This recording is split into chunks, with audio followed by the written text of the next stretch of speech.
Hello दोस्तों, good morning. स्वागत है एक बार फिर से आप सभी का Mishra ji technical YouTube channel में। दोस्तों आज है 9 अक्टूबर और आज की इस वीडियो में हम लोग बात करने वाले हैं 9 अक्टूबर 2020 के करंट अफेयर के सभी इंपॉर्टेंट क्वेश्चंस के बारे में। पूरी वीडियो ध्यान से देखिएगा, पूरी वीडियो बहुत ही अच्छे से डिटेल में समझाई गई है। वीडियो अगर पसंद आए तो वीडियो को लाइक और शेयर जरूर कर देना है आपको। चैनल पर अगर आप पहली बार आए हो, चैनल को पहली बार देख रहे हो तो सब्सक्राइब कर लो, बेल आइकन को प्रेस कर लेना, जिससे आने वाली वीडियोज़ का नोटिफिकेशन भी आपको मिलता रहे। अब आप दोस्तों डेली करंट अफेयर के साथ साथ रोज़ाना स्टैटिक जीके भी मजबूत कर सकते हो। डेली शाम को डेली जीके टेस्ट की सीरीज चलाई जाती है। इसमें आपको स्टैटिक जीके जीएस के टॉप 30 क्वेश्चंस बताए जाते हैं और बहुत ही अच्छे से एक्सप्लेन करके बताया जाता है। तो अब आप लोग डेली करंट अफेयर के साथ साथ स्टैटिक जीके भी मजबूत कर सकते हो अपना। वो स्टैटिक जीके की वीडियो अपलोड होती है हमारे सेकंड चैनल MJT एजुकेशन 2.0 पर। लिंक आपको डिस्क्रिप्शन में मिल जाएगा। डिस्क्रिप्शन में प्लेलिस्ट का भी लिंक दिया गया है, वहाँ से भी आप क्लिक करके वो सारी वीडियो देख सकते हैं। चलिए बात करते हैं लास्ट डे के क्वेश्चन की। लास्ट डे का हमारा पहला क्वेश्चन था, कैलाश सत्यार्थी को किस वजह से वर्ष 2014 में शांति का नोबेल प्राइज़ दिया गया था। तो कैलाश सत्यार्थी दोस्तों ये भारतीय हैं। इनको वर्ष 2014 में इनके बचपन बचाओ आंदोलन की वजह से शांति में नोबेल पुरस्कार मिला था। संविधान सभा ने भारत के तिरंगे को कब अपनाया? 22 जुलाई 1947 को। इन दोनों क्वेश्चन के बारे में जिन लोगों ने करेक्ट और डिटेल में आंसर किया था, ऐसे टॉप 15 लोगों के नाम मैं आपको वीडियो के एंड में बताऊंगा। चलिए बात करते हैं आज के दिन के अपने पहले क्वेश्चन की। आज का हमारा पहला क्वेश्चन है, साहित्य के क्षेत्र में वर्ष 2020 का नोबेल पुरस्कार किसे दिया जाएगा। तो जैसा कि आप देख रहे हैं, नोबेल पुरस्कारों की घोषणा रोजाना हो रही है। ये सीरीज चल रही है, प्रत्येक क्षेत्र में धीरे धीरे करके अनाउंसमेंट हो रहा है कि किसे दिया जाएगा नोबेल प्राइज़ इस बार। तो आज बारी है साहित्य के क्षेत्र में, लिटरेचर के क्षेत्र में। तो दोस्तों लिटरेचर के क्षेत्र में लुईस गलुक को दिया जाएगा इस बार का नोबेल पुरस्कार। कब दिया जाएगा? 10 दिसंबर को। लुईस गलुक कौन है? लुईस गलुक दोस्तों ये अमेरिका की हैं। एक येल यूनिवर्सिटी है अमेरिका में, उसमें ये इंग्लिश की प्रोफेसर हैं, जो इमेज में आपको दिख रहे हैं लुईस गलुक। इनको क्यों दिया जा रहा है ये अवार्ड? तो इनको दोस्तों इनकी बेमिसाल काव्यात्मक आवाज़ के लिए, यानी अनमिस्टेकेबल पोएटिक वॉइस के लिए ये अवार्ड दिया जा रहा है। किसके द्वारा दिया जाएगा? तो इनको ये अवार्ड दोस्तों स्वीडिश एकेडमी ऑफ लिटरेचर के द्वारा दिया जाएगा, स्टॉकहोम में, जो कि है स्वीडन में। अब देखिए, ये तो 2020 की हुई। 2019 का भी रिवाइज करें अगर, तो 2019 में दोस्तों पीटर हैंडका को दिया गया था। किसे? पीटर हैंडका को मिला था लिटरेचर में नोबेल प्राइज़। क्लियर होना चाहिए बिल्कुल। अच्छा, कल मैंने आपको केमिस्ट्री के बारे में बताया था, केमिस्ट्री के नोबेल के प्राइज़ के बारे में, लेकिन मैं नोबेल पुरस्कार के बारे में एक्सप्लेन करते करते ये पॉइंट बताना भूल गया था कि इनको क्यों दिया गया केमिस्ट्री में। तो याद रखिएगा दोस्तों, रसायन विज्ञान के क्षेत्र में जो मैनुअल चार्पियर और जेनिफर ए डोडना को दिया गया केमिस्ट्री में नोबेल प्राइज पुरस्कार यानी दिया जाएगा, इनको जीनोम एडिटिंग की नई पद्धति खोजने के लिए दिया जाएगा। ठीक है, जीनोम या जेनेटिक एडिटिंग की नई पद्धति खोजने के लिए उनको दिया जाएगा। ठीक है, किसके द्वारा? स्वीडिश एकेडमी ऑफ साइंसेज के द्वारा। बाकी चीज़ें मैं नोबेल प्राइज़ से रिलेटेड एक एक दिन का करके बता चुका हूँ। अब जैसे ही पूरी लिस्ट आ जाएगी, सभी 6 सेक्टर में जिनको दिया जाना है उनकी घोषणा हो जाएगी, तो आपको एक वीडियो दी जाएगी। चलिए बात करते हैं अगले क्वेश्चन की। हाल ही में किस देश ने अपनी टी-सिरकॉन हाइपरसोनिक मिसाइल का परीक्षण किया? टी-सिरकॉन या इसे टसरकॉन पढ़े हम लोग, रसियन लैंग्वेज में है। टसरकॉन हाइपरसोनिक मिसाइल का परीक्षण अभी हाल ही में रसिया ने किया है। ये हाइपरसोनिक मिसाइल है, हाइपरसोनिक मिसाइल है। इसकी स्पीड है दोस्तों 8 मैक। ठीक है, 8 मैक की स्पीड है इसकी। उस दिन मैंने आपको स्पीड के बारे में बहुत अच्छे से समझाया था कि अगर 1.2 मैक तक की स्पीड रहे तब आप समझिएगा सोनिक स्पीड है।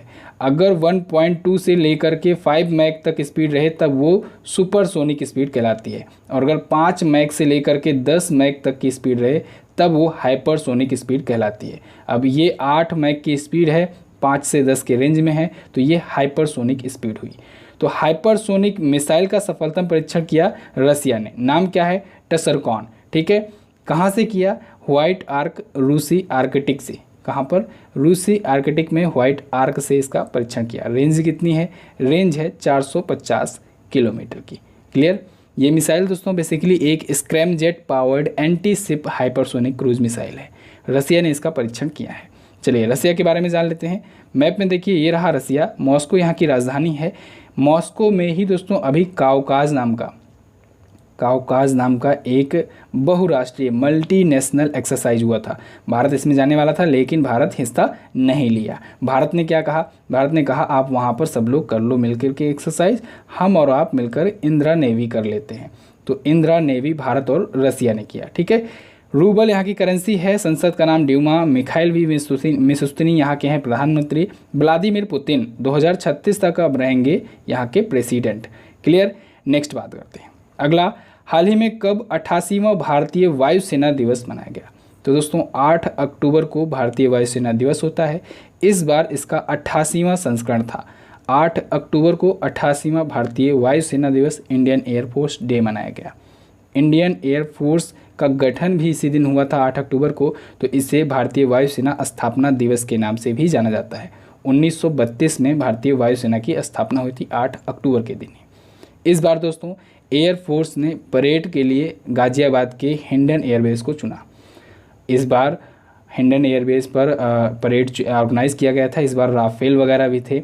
राफेल फाइटर जेट भारत का सबसे मजबूत इस समय फाइटर जेट है और दुनिया में सबसे ताकतवर फाइटर जेट्स में से एक माना जाता है। भारतीय वायुसेना दोस्तों, इंडियन एयरफोर्स जो है विश्व की चौथी सबसे बड़ी वायुसेना है। विश्व की चौथी सबसे ताकतवर वायुसेना है। भारतीय वायुसेना के अध्यक्ष हैं air chief marshal RKS Bhadauria ji. कौन? Air chief marshal RKS Bhadauria ji. Next बात करते हैं। अगला, हाल ही में किस केंद्रीय मंत्री ने MSME प्रेरणा लॉन्च किया? तो अभी हाल ही में केंद्रीय वित्त मंत्री निर्मला सीतारमण जी ने MSME प्रेरणा लॉन्च किया है। MSME प्रेरणा ये क्या है? ये दोस्तों इंडियन बैंक का एक बिजनेस मॉनिटरिंग प्रोग्राम है।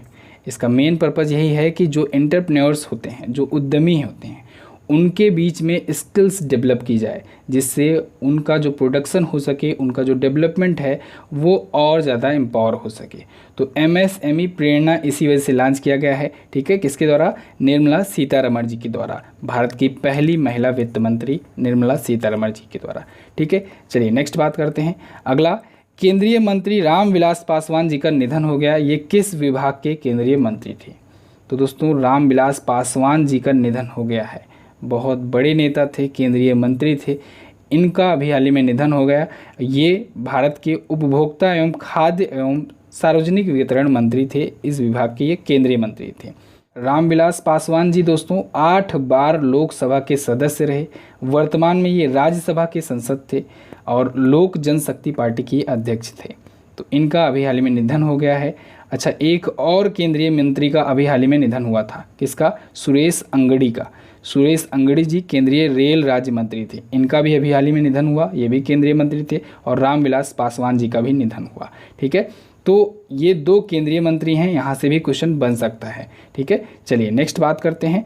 हाल ही में किसे RBI का नया डिप्टी गवर्नर नियुक्त किया गया? तो RBI का, रिजर्व बैंक ऑफ इंडिया का नया डिप्टी गवर्नर भारत सरकार ने नियुक्त किया है M राजेश्वर राव को। किसे? M राजेश्वर राव जी को।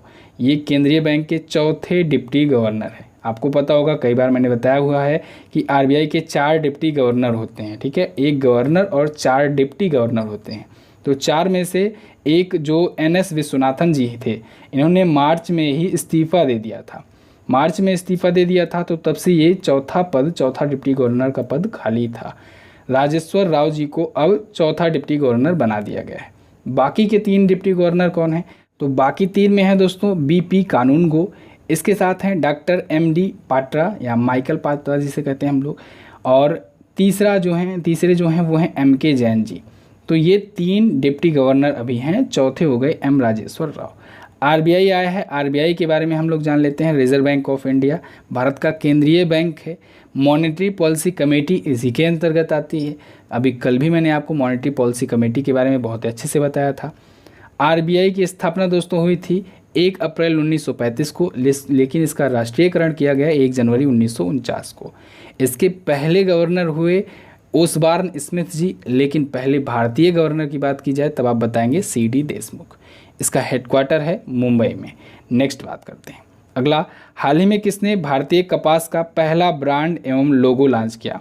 तो अभी हाल ही में दोस्तों केंद्रीय मंत्री स्मृति ईरानी जी ने भारतीय कपास का पहला ब्रांड और लोगो लॉन्च किया है।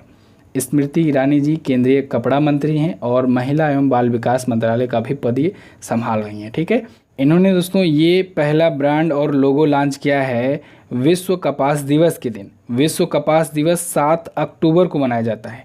इसको नोट डाउन कर लीजिएगा। 7 अक्टूबर को विश्व कपास दिवस मनाया जाता है। ये मनाया जाना शुरू हुआ था 2019 से, इस बार इसका दूसरा संस्करण था, ठीक है, विश्व कपास दिवस का। तो विश्व कपास दिवस के दिन ही इन्होंने लोगो और ब्रांड लॉन्च किया है। अच्छा, एक चीज़ और इन्होंने बताया कि अब भारत के जो प्रीमियम कपास होंगे वो व्यापार के लिए जब वर्ल्ड लेवल पर व्यापार करेंगे तब उनको कस्तूरी कपास के नाम से जाना जाएगा। क्या? कस्तूरी कपास के नाम से, ठीक है, कस्तूरी कपास के नाम से उनका ब्रांड और लोगो होगा। चलिए नेक्स्ट बात करते हैं। हाल ही में कहाँ के प्रधानमंत्री सबा अल खालिद अल सबाह ने इस्तीफ़ा दे दिया? तो अभी हाल ही में दोस्तों कुवैत के प्रधानमंत्री सबा अल खालिद अल सबाह ने इस्तीफ़ा दे दिया है। कुवैत नवंबर में अभी हाल ही में यहाँ पर चुनाव होने वाला है। चुनाव के पहले, चुनाव के चलते ही इन्होंने इस्तीफ़ा दिया हुआ है। 2009 में ये बने थे प्रधानमंत्री और अब इन्होंने इस्तीफ़ा दे दिया है। कुवैत के बारे में बात की जाए तो कुवैत की राजधानी होती है कुवैत सिटी, यहाँ की करेंसी होती है कुवैती दिनार और प्रधानमंत्री ने इस्तीफ़ा दे दिया। नेक्स्ट, हाल ही में नागालैंड के किस पूर्व राज्यपाल तथा सीबीआई के पूर्व निदेशक ने आत्महत्या की? तो दोस्तों नागालैंड के पूर्व राज्यपाल रहे और सीबीआई के पूर्व डायरेक्टर रहे अश्वनी कुमार जी ने अभी हाल ही में फांसी लगा करके सुसाइड कर लिया। ये दोस्तों 2008 में बने थे सीबीआई के डायरेक्टर और 2013 में इनको गवर्नर बनाया गया था नागालैंड का। इसके साथ ही ये हिमाचल प्रदेश के पूर्व डीजीपी भी रह चुके थे। तो इनका अभी हाल ही में निधन हो गया, इन्होंने खुदकुशी कर ली है। चलिए नेक्स्ट बात करते हैं।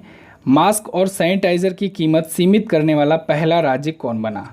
तो दोस्तों मास्क और सैनिटाइज़र की कीमत को फिक्स करने वाला, एक लिमिटेड करने वाला पहला राज्य बन गया है महाराष्ट्र। देखिए पहला जहाँ भी वर्ड जुड़ जाए, पहला, पहली, पहले, तो वो क्वेश्चन ऑटोमेटिक ही इम्पोर्टेंट हो जाता है। तो पहला राज्य मास्क की कीमत को सीमित करने वाला बन गया है महाराष्ट्र। एक्चुअली में होता क्या था कि जो कोई भी कंपनियां आजकल इसमें भी बिजनेस मॉडल ढूंढ रही हैं, बड़े बड़े एक्टर्स को, प्रमोटर्स को अपना इन्फ्लुएंसर चुन रही हैं, उनको ब्रांड एम्बेसडर बना दे रही हैं मास्क का, सैनिटाइज़र का, और उनसे प्रचार प्रसार करवा रही हैं और वही मास्क 500, 1000 या और महंगे दामों में बेच रही हैं। अब होता क्या है कि सेलिब्रिटी तो बोल देता है आकर के कि 500 में और 1000 में मास्क है, फिर जो जनता होती है, पब्लिक होती है, उनको भी फिर वही प्रोडक्ट लेना होता है। अब आप सोचिए, जब डॉक्टर्स ने और बड़े बड़े विशेषज्ञों ने ये सुझाया है कि गमछे से भी काम हो सकता है, काम चल सकता है, घर के बने मास्क से भी काम हो सकता है, तो आप 1000 रुपये का मास्क क्यों लेंगे?